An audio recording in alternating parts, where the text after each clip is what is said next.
Owners of a farm called the Blue House had been enjoying a typical and uneventful evening. It was December 23rd, Hey! Welcome back, friends. My name is Kimberly, and welcome to Mature Audiences Only.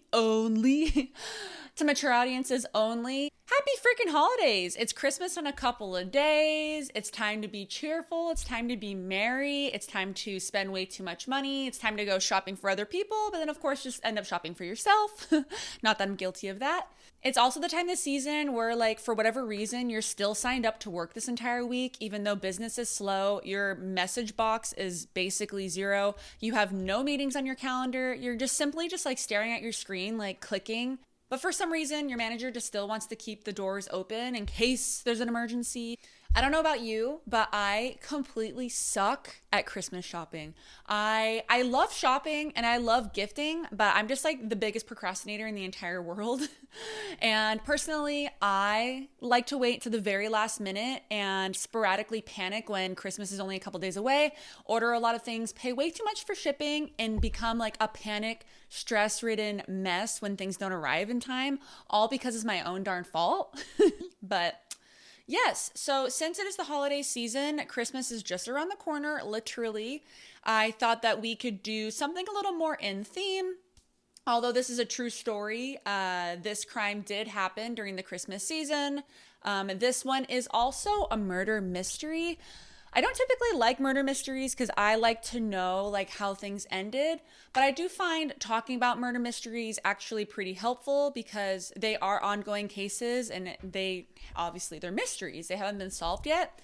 So by increasing exposure for these instances, I think it's super helpful. And I'd like to do more of them for that reason. So maybe we'll do like Murder Mystery Monday or what have you, something like that. But I'm experimenting with the green screen today. I used to do this a while back, but we're bringing it back, baby, because you must know I don't have like the most spectacular background yet. You know, I want to have like something. But look, what do you think for today's look? Should we do like this one? Ooh, crazy. Or how about this one? Whoa, it's cold. Ooh, or how about this one? Is this the vibe? Yeah, this is probably the vibe. Okay, we're gonna go with this vibe. On December 23rd, 1993, a very popular Chinese restaurant in town called the Golden Flower received a phone call from someone wanting to order some Chinese food. And it was just a standard order, you know, your typical chicken entree, chicken chow mein, soup combo. But they wouldn't realize until much later that this phone call would be far different than any other phone call that they had ever received. So the restaurant received a phone call from a mysterious caller. They put in the order, and so then the caller started giving directions to a house nearby called the Blue House. However, they were giving very particular instructions. You're gonna turn her right here, you're gonna go left here, she's gonna be coming around the mountain when she comes.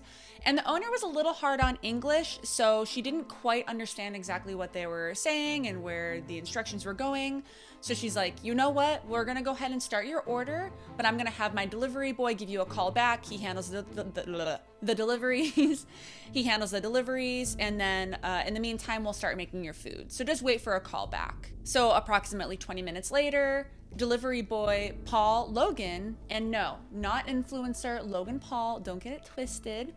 Paul Logan, who was around 25 years old at the time, gives the person giving the order, a call back around 20 minutes later. He gets the instructions, he knows the location that he's talking about, and that's that. Mr. Logan is set to be going to a barn in a rural area of town called the Blue House. So Paul understood the assignment. He packed up the order and set off for his drive to the Blue House farm. And he makes it to the house. So as he's pulling up to the house, he notices that it is a large area. There's a farm and a house a little bit up the road. And he notices that there's a gate. And the gate had already been opened for him. So it was essentially inviting him on in. He was like, okay, yeah, these are the people that likely placed this order. A lovely couple comes up to the door and he's like, hey, like Chinese food delivery through the glass. And they're like, oh, no, we didn't order any Chinese food. You must have the wrong house. Thank you, but no, thank you. Have a good day. So Paul, like we mentioned, is a delivery guy. He knows the deal. Sometimes this happens. He doesn't think much of it. So he turns around and starts walking back to his car. So several hours would pass and the homeowners were getting ready to pack up and go to bed for the night. However, they look out their window and right down the road near their gate, they see that the delivery person's car is still there and it hasn't left yet. And they're like, okay, this is weird. Like, what's this dude's deal? Like, they were more sketched out that he hadn't left yet. They didn't think anything too weird had happened. They thought he was trying to try something. So instead of going investigating, which you shouldn't do, they did the right thing and they called the police to come investigate. Yeah, never go inspecting, especially if it's a guy. Sorry, guys. But if, like, say you're a woman and you see a guy in distress and you're in, like, a rural part of town, don't go investigating by yourself. It's never going to end well. What are you going to do? Call the police and then work with the police to try and find the person. Just get the police involved. Get as many people involved as possible. Don't risk it, okay? Good little lesson for the holidays while it's dark. So naturally, the police scoured the area and they looked far and wide for where this person might be. And finally, several hours later, around 50 yards away from his car at approximately 2:15 a.m. on Christmas Eve morning, 25-year-old Paul Logan's lifeless body would unfortunately be found. He was found approximately 50 yards away from his vehicle, bludgeoned to death, bloodied, and beaten to a pulp by a blunt object. It was a very cold and snowy night, so it was difficult for them to find his body. However, luckily they found it. And who the assailants were remains a mystery to this day. So Paul lived in a small town in England called Consett, and he had a wife named Pamela and two wonderful young children, Natalie and Michael. And so the family was just devastated because he was just a wonderful father. He was very excited seemingly about fatherhood, and they just couldn't think of anyone who would think of him as an enemy and that would want to do this to him. And they wanted justice. Like, they were like gung-ho for finding out who did this to him. So on 3 separate occasions, Paul's car would actually be vandalized. And so on one of those occasions, someone had actually keyed the car on the roof and they had written "no legs." And so no one really knew exactly what that meant. But when I think about like no legs, like, I don't know if that's kind of like a British way of saying like he has like maybe like no spine, like maybe his like legs are jiggly or something. Like something like if someone were mad at you, they'd be like, oh, like grow a pair of legs or grow a spine, like he's spineless. Maybe. And so till this day, no one has been charged with Paul's murder. However, an extensive search did ensue because it was a small town and people were really worried about people murdering people in the area. Because you have to remember too, back then, this was 1993, this is England, and this is like a small town. So the fact that someone got murdered was like a big deal and people wanted answers. And so they investigated and questioned a lot of people. However, they didn't have a whole lot of leads, mainly just the questioning that they were doing on people. But police believe that more than just one person was involved in this crime. So one of the most prolific pieces of information that they have was that phony Chinese food phone call. My cat wants to scratch the green screen, and normally I'm not so mean, but he's been really annoying lately. I'm sorry, bud. I will end his 9 lives. He has 2 lives left and I will end them. Just kidding. I love my cat. One of the most prolific pieces of information that the police ever caught came from that phony Chinese food phone call. So remember, the person had called and had put in an order for Chinese food, and that's what made Paul go out to the Blue House that night. Well, police traced the call, and it traced it to a payphone just down the street from the Golden Flower. And so that's pretty suspicious, right? Like, back then, people did use payphones a lot more often. But what was weird about that phone call was that the owner of the restaurant is the one who picked up, and she told the callers that they would need to wait 20 minutes for Paul to give them a call back to verify the address of where they were going. And so it is a little bit peculiar that that person ended up calling from a payphone, because that means that they waited at that payphone for 20 extra minutes until he called back. And that would indicate that they really wanted Paul to make this delivery. This delivery was imperative, and they were willing to wait at a dirty, random payphone for him to call them back. A little sketch. And so we did have a couple of witnesses that night. So a couple of witnesses had been walking down the street and they had actually passed that payphone, and they had mentioned that they got a decent look at the person who had been making a call around that time that night. They said the person in the payphone using the phone had been like a scraggly looking fellow, and that there was another scraggly looking fellow that had been in a red Ford Fiesta parked right in front of the payphone, and that they just looked like a little sketchy. Like they didn't want to be seen. They were doing a little bit of like crouchy kind of a thing. It was enough for the girl walking by with her boyfriend to notice. A little fun fact, I learned that in Europe, like Ford Fiestas are really common because the roads are so small that they can only really accommodate like small cars. Like, yeah, you have those double-decker buses, and I'm sure that you have some vans and whatnot, but small cars are like super common there because their roads are so small. So you don't have a lot of like the H2s or the gas guzzlers. I mean, they have them, but you save a lot of that wrangling for over here. So Paul's family, his parents, his wife, and his sister, and of course his kids, were just devastated that this had happened to Paul. They were like, he has no enemies. He was such a good guy. He was excited to be a father. Like, they just didn't understand why someone would do this and how this could happen. And so the family was just absolutely devastated. And so when police asked him if he had any enemies, if there was anyone that they think would do this to him, they were like, absolutely not. He's just such a great guy. Like, no, like he doesn't have any enemies. However, not everyone agreed with this. So a gentleman by the name of John Stalker, which is kind of a fitting name, he was a police officer. And so he had worked with a magazine on kind of like publishing a story about this story.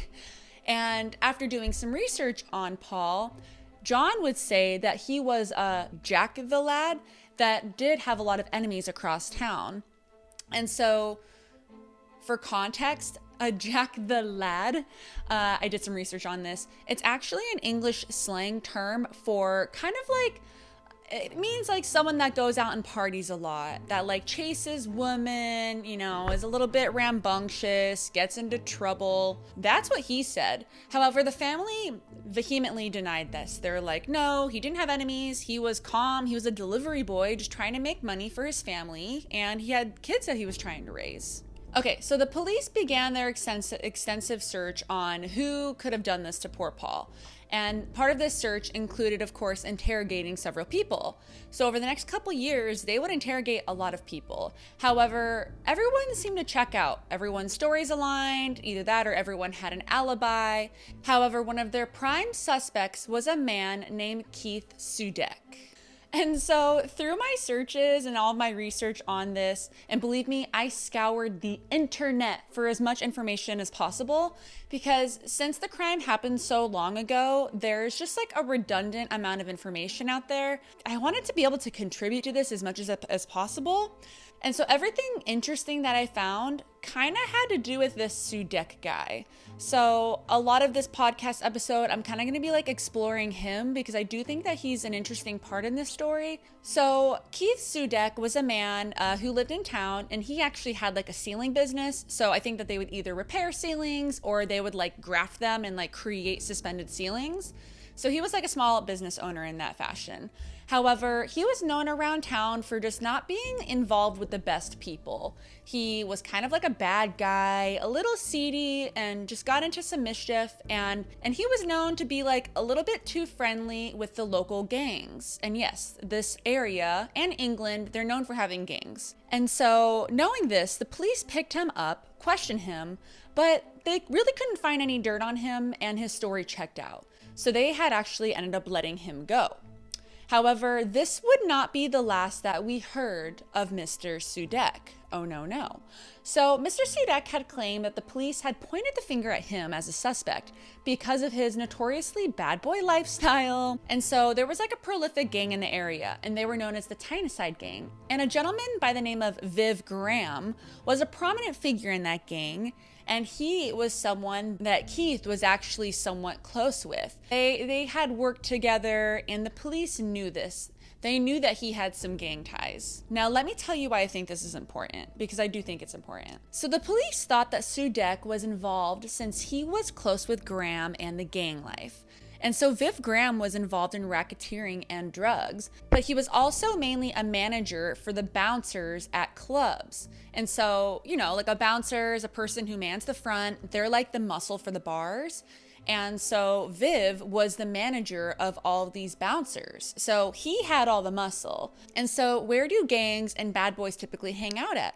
Yes, they typically hang out at bars and clubs. So they were very closely related. So if you were in with the bouncers, you were in with the gang people, maybe they would not see something, or maybe they would let someone come in. You know what I mean? They all kind of worked in cahoots with each other. And so Graham became a reputable organized crime figure in the city and was involved in extortion and racketeering.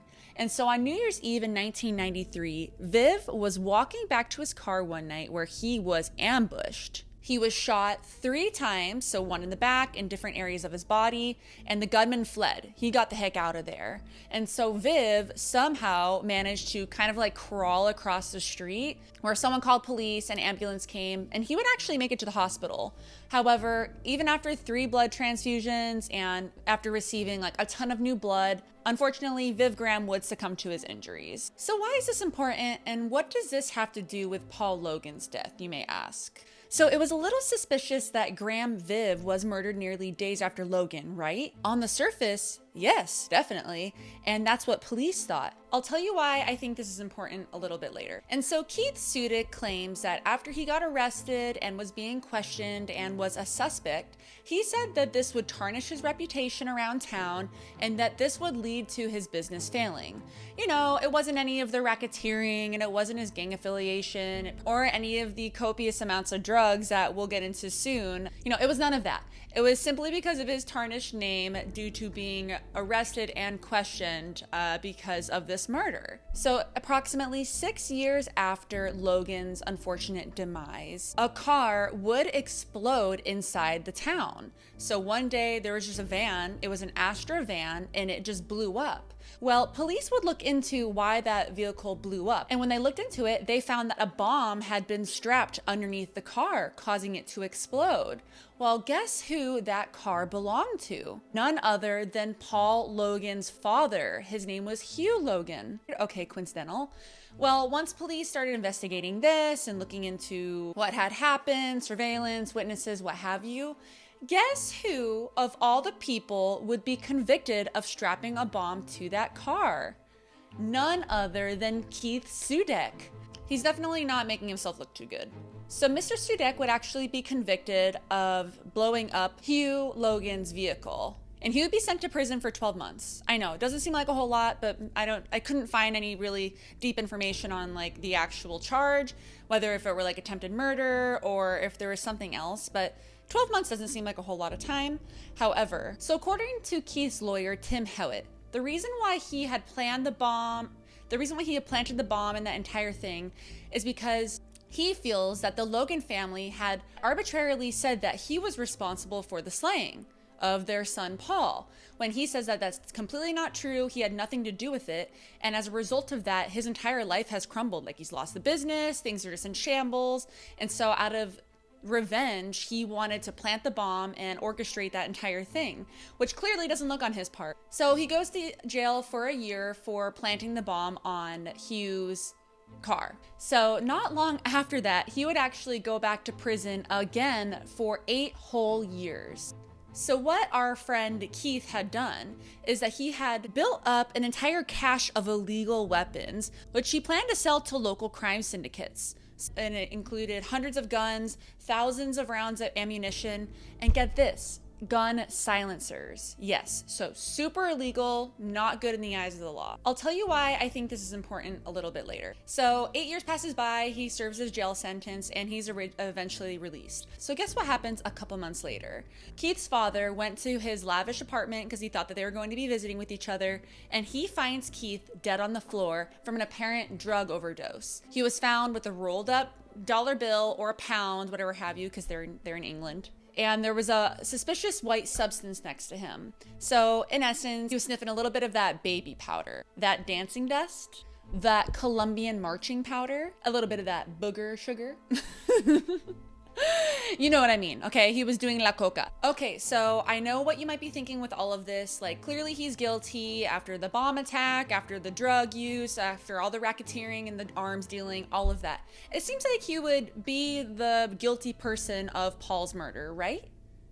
Well, a normal person would think this, and so did the police, and so did Paul Logan's family. But I, my friends, am here to tell you that I don't think he did it. I don't think he did it. So I'm going to give you my reasoning. This is like that part that I said that I wanted to contribute. And I don't think that this means that he did it. I think it points more so in the fact that he did not do it. And here's why. So let's just say in like a potentially hypothetical situation, say Paul Logan, our good guy, either witnessed some gang activity going on. He saw them doing something, or maybe he even worked out a deal with them and didn't pay his end and acquired some enemies on that end. Say either the gang members took him out, or say even a step further, let's say they hired Keith to go take him out. Paul had been lured to a rural area, the Blue House, in the middle of nowhere, and he was bludgeoned to death or beaten to death by what cops say was a blunt item.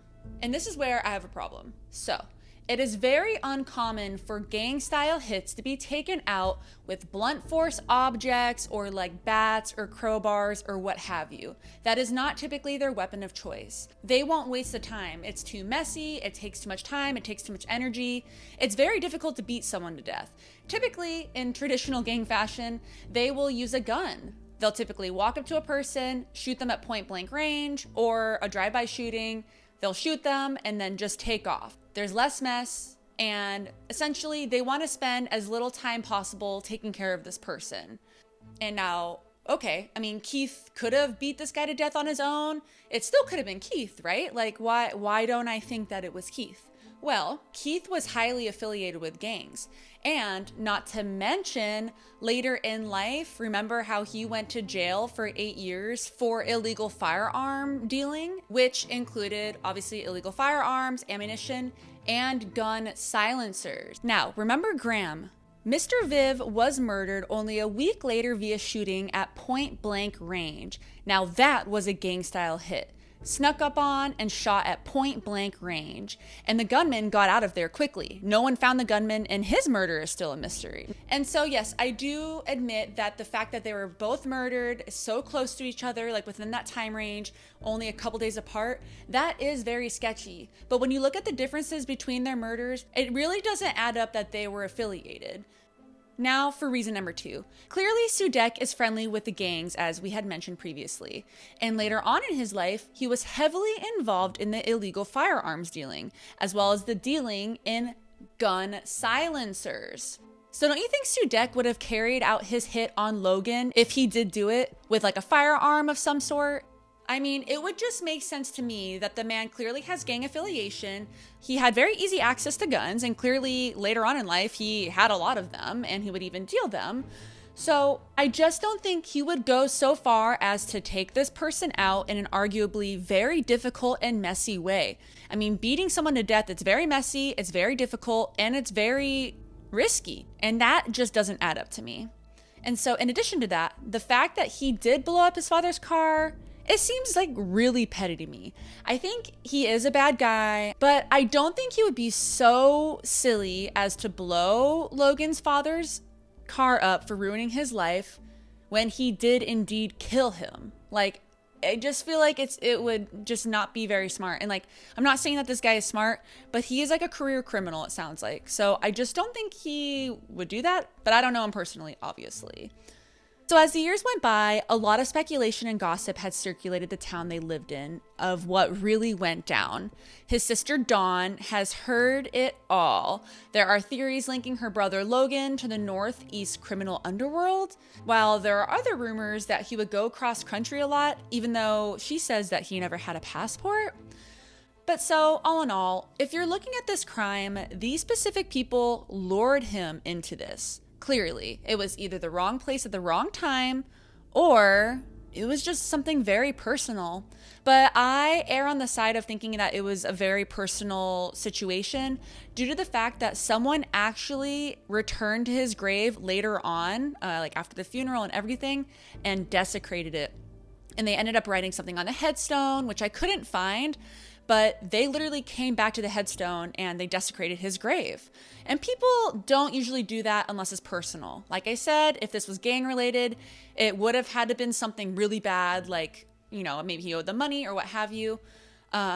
Or it was just something really personal and that person wanted to come back and get back at him. But I don't want to speculate. The family has said that they really don't want people speculating on rumors. However, if anyone has information, of course, they want you to come forward. And when I tell you, I found his sister's Facebook and literally did my best to find any additional info just on anything. I literally scoured it all the way down to 2009 because her profile was public. And when I was looking up all this information, she had mentioned that people had been saying some things on Facebook. But this was literally all the information that I could find on this. So, however, to this day, no one has come forward to confess or provide any useful information on who actually committed this crime. It really hasn't remained a painful mystery for everyone, and their biggest hope could just be that someone in their town knows something and will finally come forward and just give them some closure, you know? Because that's what all of us really ever want. You really can't bring anyone back. It's not going to make a huge difference, but just the closure can be really comforting and can just really help resolve a lot of pain. Anyone with any information is asked to contact the independent charity called Crime Stoppers. In England, I guess they have an English version because we have our own in the States. But it is an anonymous phone line, which in England, the number can be reached at 0800-555-111, or you could use their anonymous online form at crimestoppers-uk.org. And they're offering a large sum, so £50,000. And to be eligible for the reward, the information must be given to Crime Stoppers specifically and not the police. So Crime Stoppers guarantees everyone who contacts them remains 100% anonymous also. Hi friends, it's Kimberly again. I know I have an entirely new background. There's no more green screen, completely different day, completely another time. My battery died once again on my camera, but don't worry because my battery problems are going to be done from here on out. I bought a whole battery pack set, which came with like a bunch of different batteries. So once my one battery dies, I can replace the new one. I can replace it and just keep recording. So thanks for bearing with me through this tiresome storm. If you liked today's episode, it would mean a whole lot to me if you hit the like button and you also subscribe to the channel. It really helps me out while we're trying to grow this bad boy. I hope you had a wonderful holiday season. I hope you had a safe one. I hope it was filled with lots of love, lots of family, lots of friends, and that you got everything that you could ever want. We will be back again next week with a whole new episode. In the new year, I'm trying to post a whole lot more. I know I always have been kind of going back on and off with my posting times. Hopefully I can start posting on a weekly basis, and then hopefully in the future, my whole goal would be to post like a whole lot more. But anywho, thank you so much for tuning in. I really appreciate every single one of you. Once again, happy holidays, and until next time, I'll see you later. Bye. Mwah.